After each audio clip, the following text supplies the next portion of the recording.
Alors, rebonjour à tous et à toutes et bienvenue dans ce webinaire de lancement de la nouvelle plateforme Phare Climat Santé, pour la santé en action climatique. Alors, tout d'abord, j'aimerais remercier toutes les organisations et individus impliqués dans l'idéation et la création de cette plateforme et toutes les personnes présentes ici, qui sont pour nous représentatives d'un intérêt de la communauté qui est grandissant au niveau des travailleurs et des travailleuses de la santé pour l'action climatique en santé et qui permettront de faire vivre ce projet dans le futur et le pérenniser. Donc, nous sommes 4 panélistes aujourd'hui et donc 3 organisations à présenter. Nous avons tout d'abord Jérôme Leclerc. Jérôme est infirmier clinicien et gestionnaire au CIUS de l'Est de l'île de Montréal et membre du conseil de coordination du RASDQ, donc Réseau d'action pour la santé durable du Québec, impliqué depuis la fondation de ce qui s'appelait avant la Planète S'invite en santé en 2019 et qui est devenu le RASDQ en 2022. Nous avons aussi Charlotte Hull, analyste recherchiste au Réseau d'action pour la santé durable du Québec, donc qui fait partie de l'équipe, avec un background en biologie, en santé publique et environnementale. Et nous avons aussi un représentant du RNCREC, Regroupement national des conseils régionaux de l'environnement du Québec, donc Nicolas Valente, qui est responsable des communications. Et enfin, moi-même, Sarah Machan, je suis responsable de l'innovation pour la province du Québec, du projet Cascade, et coordonnatrice du comité pour un système de santé durable du réseau d'action pour la santé durable du Québec, avec moi-même un parcours en sciences biomédicales et santé environnementale. Donc, dans cette heure de webinaire, nous allons donc présenter les partenaires impliqués, les organisations partenaires, expliquer un petit peu la genèse de la plateforme, d'où ça vient, qui a été impliqué, comment ça s'est déroulé, décrire un petit peu finalement qu'est-ce que Phare Climat Santé, faire un tour du site web, montrer comment fonctionne l'intégration de fiches d'initiative, comment fonctionne le déploiement en fait. Et nous aurons quelques minutes pour des questions-réponses. Donc, dans la plateforme Zoom, vous avez la possibilité de poser vos questions dans le chat et dans la petite boîte questions et réponses, nous répondrons aux questions à la fin de la présentation. Alors, sans plus attendre, nous allons présenter les partenaires impliqués donc, depuis l'idéation et dans la création et développement de la plateforme Phare Climat. Je vais commencer par présenter Cascade. Donc, Cascade, c'est une initiative pluriannuelle de renforcement des capacités au niveau des soins de santé au Canada. Donc, il y a une volonté de catalyser l'action climatique en santé partout au Canada. Pour nous, les soins de santé durables, ce sont des soins de santé qui sont de haute qualité, à faible émission de carbone, qui sont résistants au climat avec des capacités d'adaptation importantes et durables, donc pérennes. Nous travaillons beaucoup avec les travailleurs et les travailleuses, donc en collaboration. On aime beaucoup la multidisciplinarité. Et nous avons 10 domaines d'action. Ça commence par l'amélioration de la qualité, l'approvisionnement, la mesure, la stratégie et la performance, les opérations et les infrastructures. Et au niveau des parcours de soins, on travaille beaucoup sur les soins primaires, soins périopératoires, la pharmacie, l'amélioration globale de santé avec des liens avec la santé publique et les spécialités cliniques. Nous créons des ressources et nous avons aussi beaucoup de formations en français et en anglais pour renforcer la capacité de changement. Et nos travaux se font en collaboration avec des créations de comités, de communautés de pratiques pour permettre à tout le monde de partager des initiatives qui sont inspirantes et durables. Je vais laisser la parole à Jérôme pour nous présenter le RSDQ. Oui, bonjour, bonjour tout le monde. Ça me fait vraiment plaisir d'être avec vous aujourd'hui. Donc, c'est quoi le réseau d'action? En fait, le réseau d'action, on vise la santé durable. Et puis, la santé durable, c'est de s'attaquer à la plus grande menace à la santé pour le 21e siècle. C'est l'OMS qui le dit. C'est peut-être la plus grande menace pour la santé, mais c'est également la plus grande opportunité d'améliorer la santé puis réduire les inégalités dans notre société. Donc, on cherche à mobiliser tous les acteurs qui tournent autour de la question de la santé. Et puis, pourquoi est-ce que c'est important de mobiliser les acteurs de la santé, pas seulement face à la crise climatique et aux impacts que ça va avoir sur notre santé, mais également parce qu'on y contribue. Le réseau de la santé au Québec, on estime que c'est entre 3 et 5 des GES de tout le Québec qui proviennent du réseau de la santé. Donc, il y a une incohérence parce qu'en fait, on a cette mission de ne pas nuire à la santé, d'améliorer la santé, mais en même temps, par nos actions, par la façon dont on dispose de nos actes cliniques, on contribue au changement climatique et donc aux impacts qu'on va devoir traiter par la suite.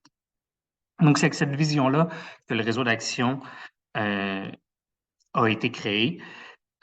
Auparavant, la planète s'invite en santé, mais depuis bientôt 2 ans, le réseau d'action. Et puis, le réseau d'action, en fait, là, ça regroupe plus de 32 acteurs. Sarah, tu peux changer de slide. Donc, on a commencé avec une vingtaine d'organisations. On est rendu maintenant plus de 32. On continue à augmenter notre nombre d'organisations qui font partie du réseau d'action. Ça représente environ 180 000 professionnels et non professionnels de tout horizon. Donc, on regroupe des universités, des facultés de médecine, des établissements de santé comme le CIUS du Nord ou le CHU Sainte-Justine. On a des syndicats, on a des ordres professionnels, des organisations, des associations professionnelles, c'est des organismes là, liés plus au milieu environnemental. Donc, tous ensemble, en fait, notre but, le réseau d'action, c'est de faire un plaidoyer pour la santé durable, où est-ce qu'on outille les professionnels de la santé pour qu'ils puissent prendre des actions ambitieuses sur le plan environnemental, qui puissent changer leurs pratiques cliniques pour qu'on devienne exemplaire.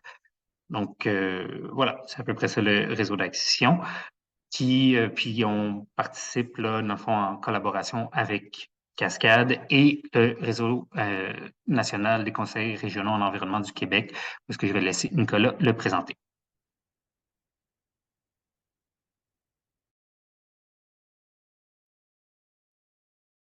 Merci Jérôme. Donc aujourd'hui, je représente le regroupement national des conseils régionaux de l'environnement du Québec, qui est un organisme à but non lucratif environnemental fondé en 1991. On est composé d'une équipe de 7 personnes basées à Montréal sous la direction de Martin Vaillancourt.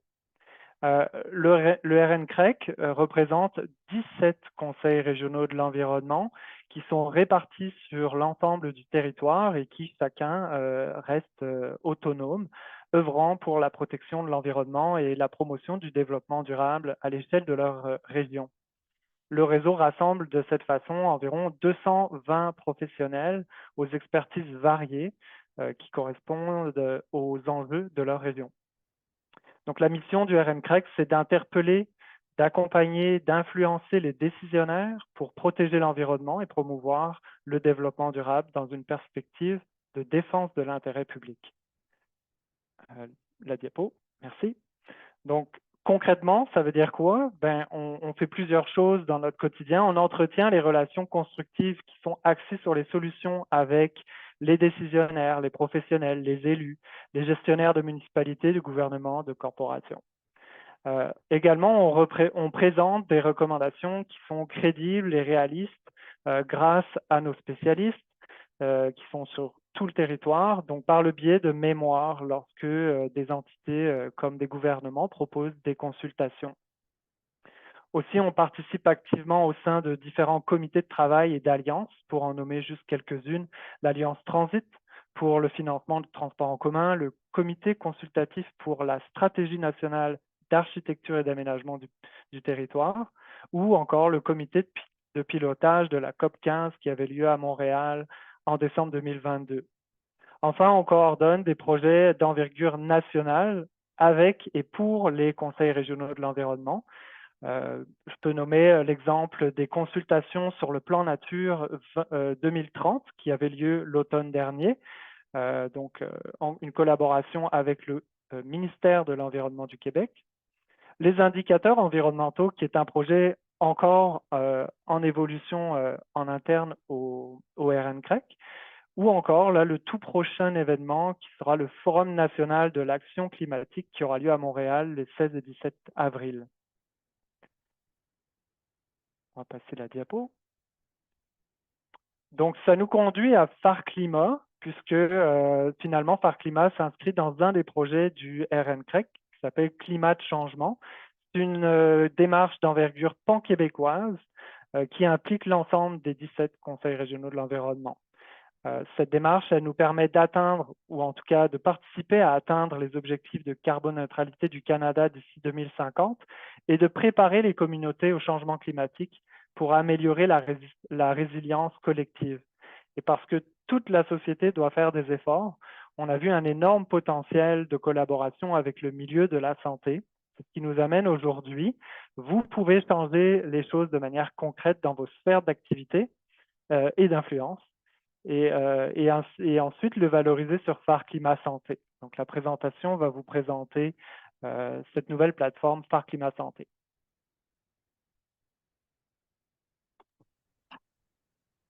Donc, avant de vous montrer le fruit de notre travail, on trouvait ça quand même important de vous raconter un peu d'où vient cette initiative-là qui est Fort Climat. Personnellement, moi, j'ai commencé à m'impliquer avec la planète Ça vite en santé en 2019 lors de sa création. Et on a commencé à collaborer avec différents acteurs du milieu de la santé et de l'environnement. Comme je disais tantôt, c'était des syndicats, des organismes environnementaux, des établissements de santé. On commençait à jaser un peu et il y a beaucoup d'acteurs, il y a beaucoup de personnes en fait qui se sentent interpellées par la question environnementale et la question de la santé, de voir comment est-ce que le réseau de la santé peut participer aux efforts de lutte au changement climatique. Et puis, au fil des discussions, il y avait beaucoup de bonne volonté, mais on trouvait qu'il manquait un peu de coordination ou qu'il y avait peu de plateformes d'échange, pas de moyens euh, de se rendre compte des différentes initiatives qui ont déjà lieu. On avait l'impression, des fois, de l'extérieur, qu'il n'y avait rien qui se passait, mais en fait, il y en avait. Moi, personnellement, je suis infirmier clinicien au CIUS de l'Est de l'île de Montréal et j'avais l'impression qu'il ne se passait rien dans mon CIUS. Puis, à force de discussion, je me suis rendu compte qu'en fait, on faisait beaucoup de très belles initiatives, mais que c'était difficile d'aller chercher l'information. Donc, c'est là qu'on a commencé à penser à un répertoire des initiatives vertes. Donc, avec la planète Ça va en santé, vers le printemps 2021, on a commencé à parler avec différentes organisations partenaires, avec l'AFIC, avec qui est l'Association québécoise des infirmières et infirmiers du Québec, avec la CSN, avec Synergie Santé Environnement. Et au fil de ces discussions-là, puis des brainstorming, j'ai entendu parler de Fort Climat.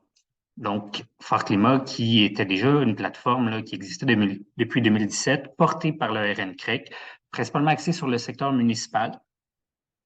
Donc, je les ai contactés. Puis, lors de cette première rencontre, ben, ils nous ont confirmé qu'il y avait un intérêt à élargir les horizons de la plateforme Fort Climat, puis qu'ils devaient travailler de toute façon sur une nouvelle mouture là, du site Web. Et c'est là qu'on a commencé à établir là, des objectifs communs et pour une potentielle collaboration. Parfait, merci.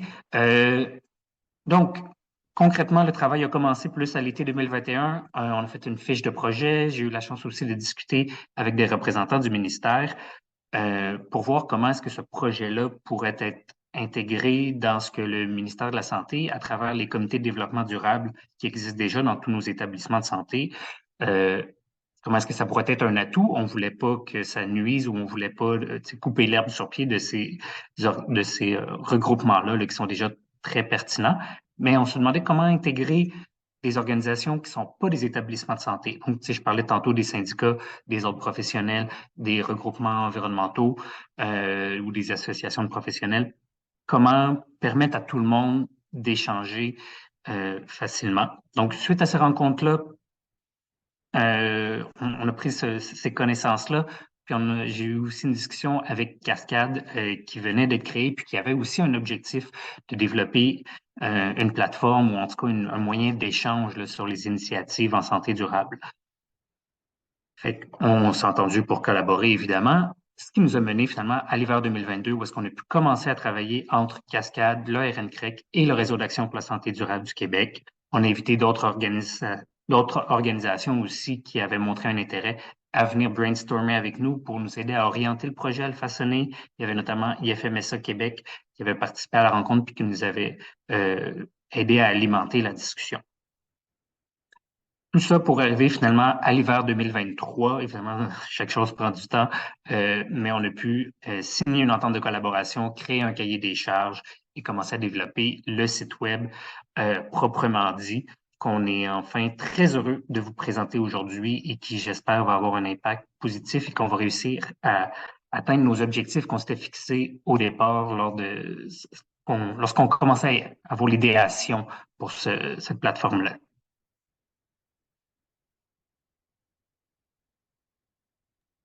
Merci Jérôme. Donc finalement, qu'est-ce que Phare Climat Santé? Phare Climat Santé, c'est une plateforme qui est tout d'abord collaborative et un répertoire des initiatives.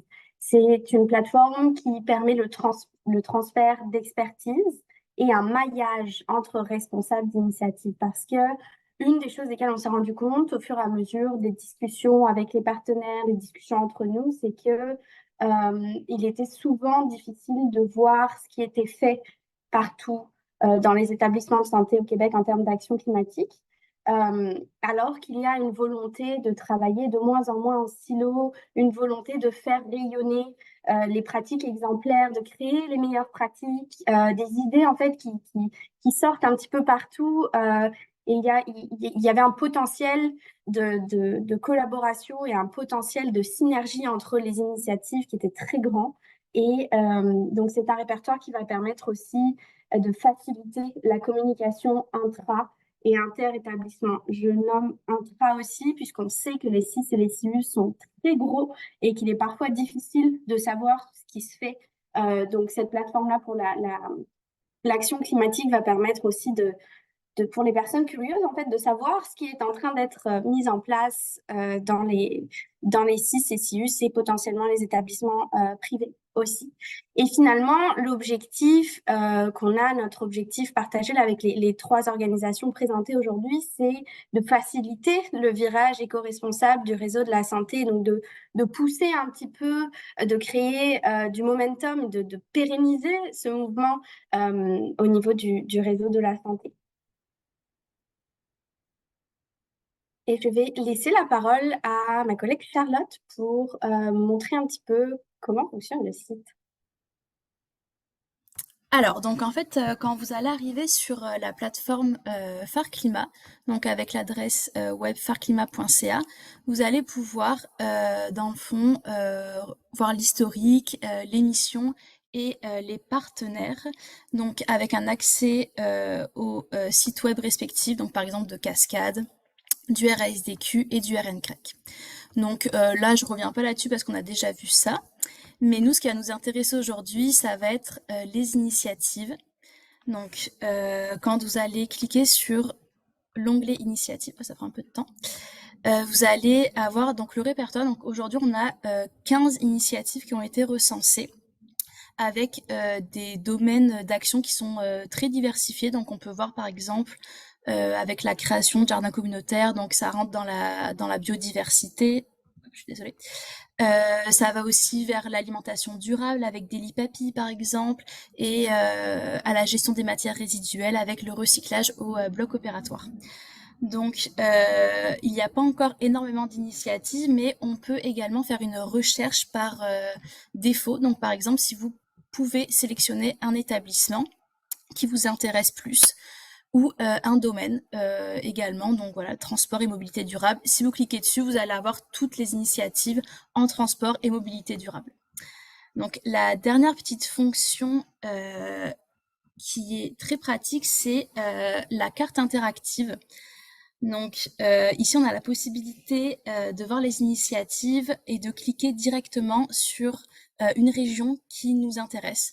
Donc nous, notre but, ça va être vraiment de recenser les initiatives de chaque région du Québec et avoir cette carte beaucoup plus remplie que ce qu'elle n'est maintenant.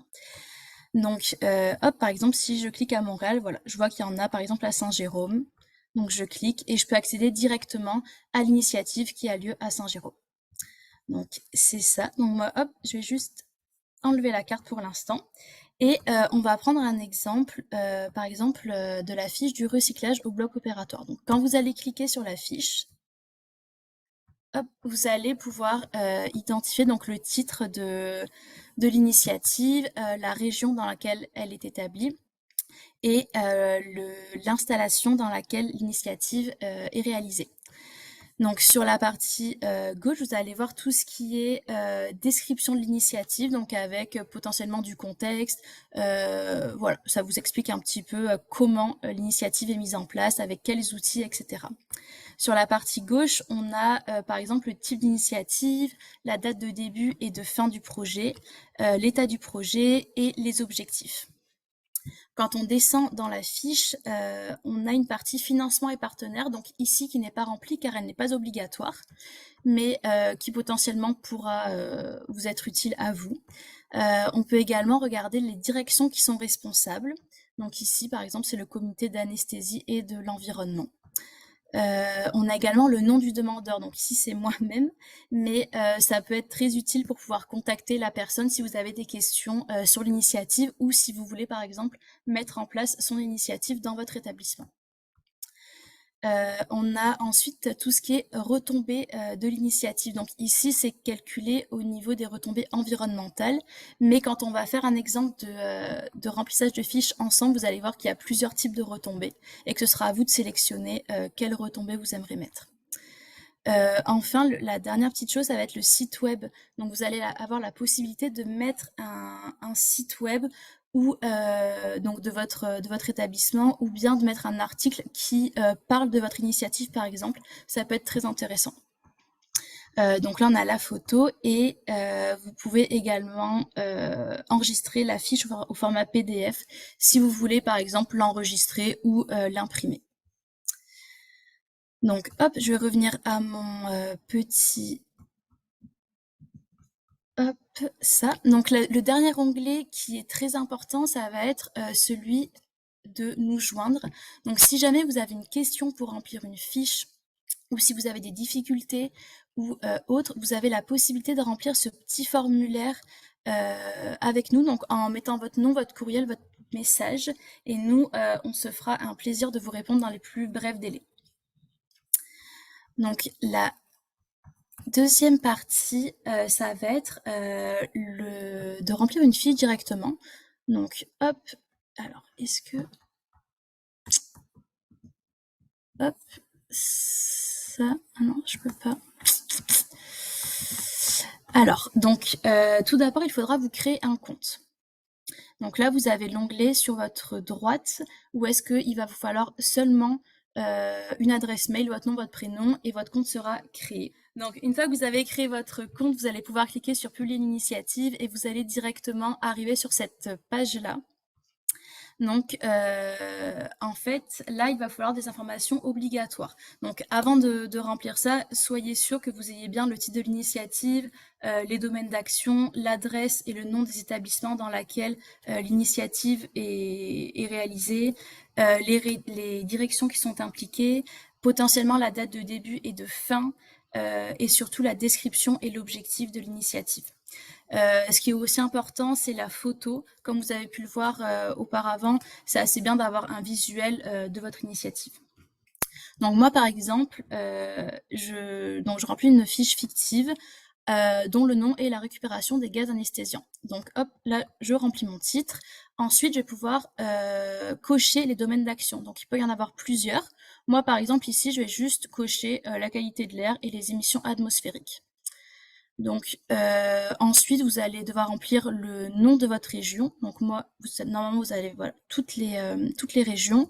Ici, c'est Montréal. L'établissement, moi, c'est au CHUM. Donc vous avez plein d'établissements. Et ensuite, rentrez le nom de votre installation. Donc là, vous avez la possibilité d'en mettre plusieurs. Si jamais votre nom d'installation n'est pas dans le déroulement, vous avez toujours la possibilité de faire autre et de le remplir à la main. Donc moi, hop, c'est le centre hospitalier de l'Université de Montréal. Soyez sûr d'avoir l'adresse aussi. Donc ici, moi, c'est 1000 rue Saint-Denis, pour en fait que l'initiative soit recensée sur la map interactive qu'on a vue tout à l'heure. Ensuite, il vous faudra choisir le type d'initiative, donc soit individuel, donc qui signifie que ça va venir d'une seule personne, soit institutionnel, ce qui signifie plus un engagement de la part de l'établissement ou de l'institution en entier. avec potentiellement une inclusion dans les différentes politiques. Donc ici, moi, je vais sélectionner institutionnel. Les directions responsables, donc là, moi, c'est le département d'anesthésiologie, mais aussi la direction des services techniques. Donc voilà, les autres directions ne sont pas obligatoires à remplir. Vous avez aussi la date de création du projet, donc moi, je vais mettre, par exemple, le 2 janvier 2024. L'état du projet, c'est pareil, vous avez plusieurs possibilités, donc soit un projet pilote, soit un projet en phase, ou soit une modification permanente d'un processus ou d'une infrastructure. Donc là, moi je vais mettre que c'est une modification permanente. Par la suite, vous allez pouvoir remplir la date de fin du projet. Donc moi, vu que c'est une modification permanente, je vais juste mettre qu'il n'y a pas de fin. Ça peut aussi être le cas si vous n'avez pas d'informations à ce moment-là. Mettez qu'il n'y a pas de fin, comme ça vous pouvez toujours revenir sur votre fiche par la suite pour remplir potentiellement avec plus de détails. Donc une fois que ça c'est rempli, je vais juste aller à l'étape suivante. Où est-ce que c'est au niveau de la description de votre initiative. Donc là, vous allez pouvoir décrire votre projet en quelques lignes. Donc c'est assez libre et vous allez pouvoir mettre toutes les actions qui ont été entreprises, comment vous allez faire cela, quelle technique ça va impliquer, quel matériel vous allez utiliser, dans quel lieu vous allez mettre en place votre initiative, pourquoi ce projet a été mis en place. Vous pouvez également ajouter un petit peu de contexte par exemple. Donc, pour cet exemple, moi j'ai mis que par exemple, les gaz anesthésiants représentent X% de GES pour les établissements du Québec. Donc, dans un souci de réduire son empreinte écologique, le CHUM a mis en place une initiative pour récupérer et traiter les gaz. Pour ce faire, il va y avoir telle action qui vont être mises en place en collaboration avec tel partenaire et on va utiliser tel processus. Les résultats, donc ça c'est pas obligatoire parce que on s'imagine bien que si vous venez de mettre en place votre initiative, vous n'avez pas encore de résultats potentiellement, mais vous pouvez toujours revenir par la suite sur votre initiative et remplir au fur et à mesure. Donc moi là par exemple comme résultat j'ai mis que X pourcentage de desflurane avait été récupéré et retraité aujourd'hui en date du 17 janvier 2024. Les objectifs donc sont obligatoires, il peut y en avoir un ou plusieurs, dépendamment de ce que vous voulez mettre. Ils peuvent être qualitatifs ou quantitatifs. Moi personnellement, j'ai mis que je voulais réduire la consommation de gaz anesthésien de X pourcentage pour l'année 2024 par exemple. À la suite de ça, vous allez pouvoir remplir aussi le site web. Donc, comme on a vu dans les fiches, soit un site qui réfère directement à votre installation de santé, à votre établissement de santé, ou ça peut être aussi, par exemple, un article qui a parlé de votre initiative. Donc, c'est ça, la section des objectifs. Donc ça, c'est juste si vous avez, par exemple, un document qui a été circulé à l'interne, vous pouvez le mettre ici, c'est pas obligatoire bien sûr. Ensuite, il y a la photo. Donc ça, si vous avez une photo précise du projet, c'est toujours excellent d'avoir vraiment une image qui puisse illustrer votre initiative. C'est pas obligatoire, mais on vous le conseille. Nous, on va pouvoir rajouter une image si jamais vous en avez pas. Bien sûr, des images libres de droit si possible. Donc ça, c'est voilà. Si vous avez plusieurs photos, n'hésitez pas à les mettre. Ça fait toujours, ça met toujours du poids dans l'initiative. Et la dernière section de cette page, ça va être les retombées environnementales. Donc, moi ici, j'ai mis qu'il y avait X tonnes, par exemple, d'équivalent CO2 qui ont été sauvés, mais vous pouvez également avoir des retombées au niveau de la santé, au niveau social, au niveau économique. Si votre retombée ne tombe pas dans ces catégories-là, vous avez toujours la possibilité de mettre dans la catégorie autres retombées.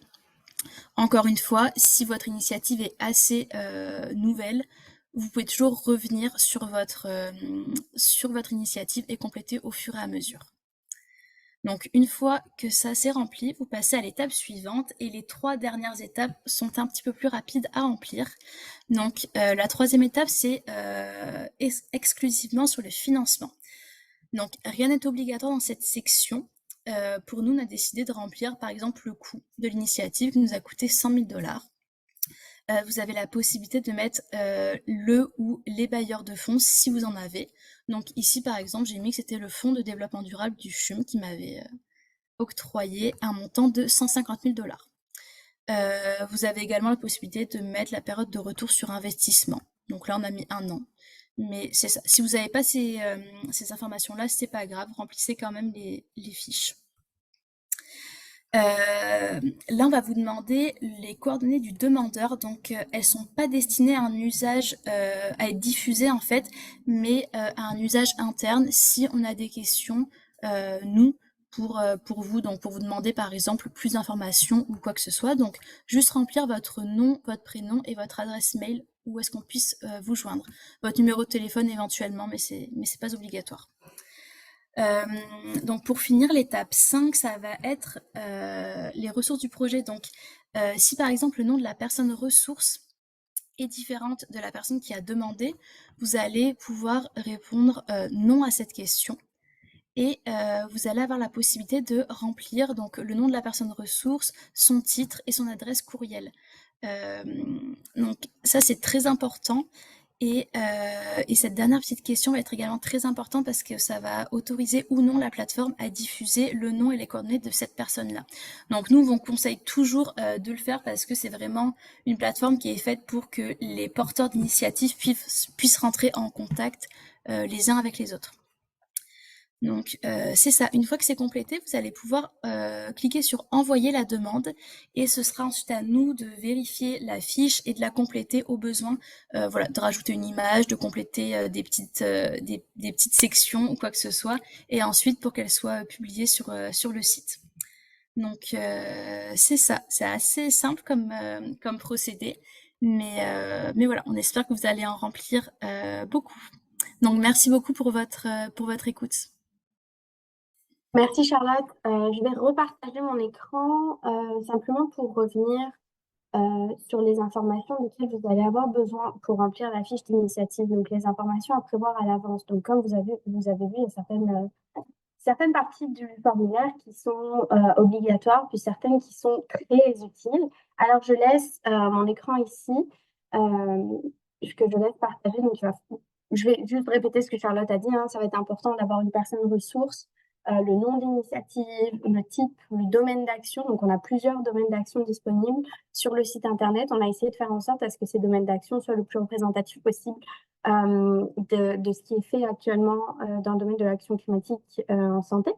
L'adresse, le nom des établissements, les directions impliquées. Donc, toutes ces informations sont vraiment importantes pour la réplication des initiatives et pour, en fait, j'imagine que toutes les personnes qui sont intéressées par une initiative qui est similaire vont vouloir communiquer ensemble et vont vouloir savoir un peu comment ça a été fait, puis comment ça a été vendu pour que en fait, le projet soit mis en place, soit pérennisé. Donc, merci beaucoup, Charlotte, pour cette présentation. Pour les personnes qui ont peut-être un sentiment de déjà-vu, la plateforme Phare Climat Santé s'est inspirée de la plateforme Phare Climat qui existe déjà pour les municipalités. Et en fait, ce qu'on a fait, c'est qu'on a adapté ce qui a été fait pour Phare Climat au secteur de la santé au Québec. Donc voilà, merci beaucoup à tous et à toutes. On a maintenant quelques minutes pour répondre aux questions. Donc, vous avez à disposition le chat et la petite boîte questions-réponses. Merci beaucoup, Sarah. En fait, il y a déjà une question qui a été posée.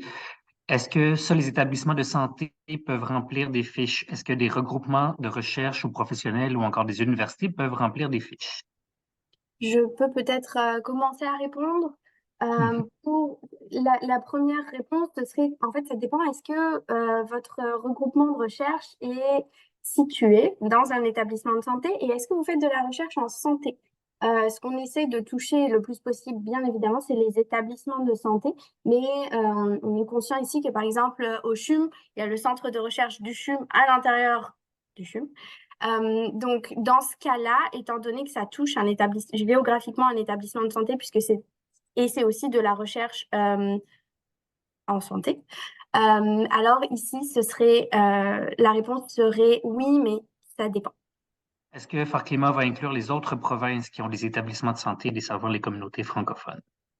Pour l'instant, étant donné que, à part Cascade, les organisations qui ont participé à Phare Climat sont au Québec, pour l'instant, c'est uniquement le Québec. Mais bien sûr que ce serait pour nous très intéressant d'avoir ça à l'échelle du Canada et potentiellement avoir quelque chose en français et en anglais. Mais pour l'instant, on se concentre sur le Québec.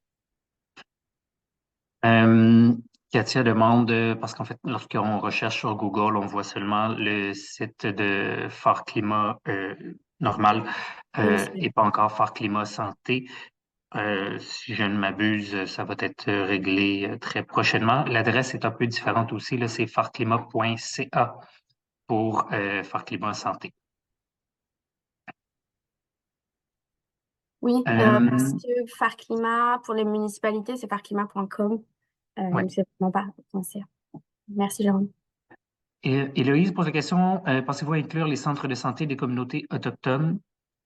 Oui, absolument, s'il vous plaît. Si vous pensez qu'il y a des établissements qui manquent sur la plateforme, avisez-nous, dites-le nous. On veut faire tous les centres de santé devraient apparaître sur la plateforme. Ça inclut les centres pour les populations autochtones. Parfait. Il n'y a pas d'autres questions dans la boîte de questions-réponses.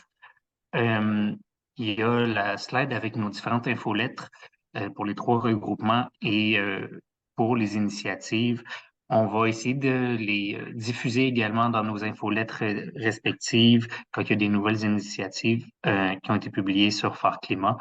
Donc, il y aura possibilité là, d'aller sur le site web, mais aussi de les faire rayonner, vos initiatives là, à travers nos différents réseaux. Oui, peut-être pour compléter aussi, ce qu'on va essayer de faire, c'est de trouver des initiatives qu'on va pouvoir mettre en valeur dans nos infolettes respectives. Donc, entre autres, c'est ce qu'on voudrait mettre en place vis-à-vis de Phare Climat Santé. On a une autre question. Ernesto demande si les initiatives relatives à la transition équitable et à la lutte aux inégalités, est-ce qu'elles sont incluses? Alors encore une fois, bien sûr, ça dépend. Est-ce que ces initiatives sont en lien avec les établissements de santé? Puis est-ce que ces initiatives sont en lien avec les changements climatiques? Si la réponse est oui, oui. Sinon, Marie-Josée complète par rapport à la question pour les centres de recherche. Si elle a bien compris, réalisées par une communauté de recherche et concernent la santé, elles ne peuvent pas se retrouver sur le site. Notre communauté se nomme ainsi Communauté ergothérapique engagée pour l'équité et l'environnement. Moi, je vois pas pourquoi on pourrait pas l'inclure. oui, c'est un enjeu plus géographique. Si vous avez un établissement de santé où se base cette initiative, ça peut toujours être intéressant. Donc là, je vois des commentaires sur le site internet, c'est super, merci beaucoup. Écoutez, on a la boîte nous joindre sur la plateforme Phare Climat qui nous permettra aussi de plus avoir une idée de tous les commentaires qui rentrent vis-à-vis de la plateforme. Donc, merci. Je vous invite à nous contacter avec vos recommandations, suggestions, feedback généraux. Je crois qu'il y a une autre question, Jérôme. Ouais, il y a une question sur l'achalandage. Est-ce qu'il va pouvoir avoir du feedback à savoir quel est l'achalandage si une initiative est publiée? Pour l'instant, c'est pas prévu d'avoir une idée du nombre de personnes qui regardent les fiches, mais le but, c'est de faire en sorte à ce que les personnes qui regardent les fiches contactent les équipes ou mettent en place quelque chose de similaire. Donc, vous pourrez potentiellement avoir un suivi si les personnes vous contactent. Bon, alors, si on n'a pas de questions supplémentaires, ni dans le chat, ni dans la boîte questions-réponses, mais j'aimerais remercier toutes les personnes présentes ici aujourd'hui. Et je pense qu'on peut s'arrêter là et vous rendre, en fait, ces quelques minutes de votre pause midi. Merci beaucoup et à très bientôt, j'espère. N'hésitez pas à nous contacter. Merci beaucoup tout le monde, c'est un plaisir. Merci beaucoup.